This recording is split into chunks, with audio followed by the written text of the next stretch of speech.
The Chinese economy is likely to remain challenged over the medium term. This is largely on the back of the amount of leverage that we are seeing in the system. As the government figure out the way to deleverage the system, growth is naturally going to be much lower than in the past. However, this does not mean that there is a lack of opportunities in the Chinese market. The economy remains a pretty large economy on absolute terms. There are still pockets of growth in various parts of the economy.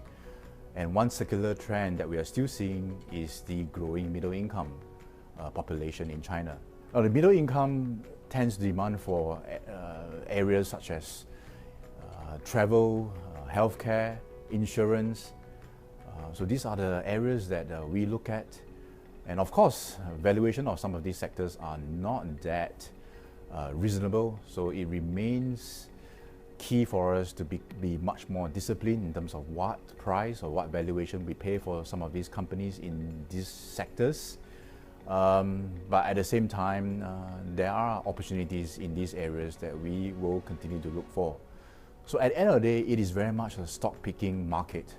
It's no longer as easy as in the past, where lots of companies were able to ride on a very high growth, and most of them could do well without much attention being paid to balance sheet strength. In the current environment where the economy will become much more challenged, companies that are much more defensive, much more conservative, or with business model that are much more sustainable will do well in the longer term. Now, SOE reform is critical for the government to find the next engine of growth. With the economy slowing due to years of over-investments, it is critical for some of these SOEs to shed some of the fats that they've built over the years to be much more efficient, leaner. So SOE reforms is critical for the government to push towards an economy that is much more domestically driven, much more efficient and much more competitive. And some of these SOEs we hope will become much more innovative and much more market-oriented.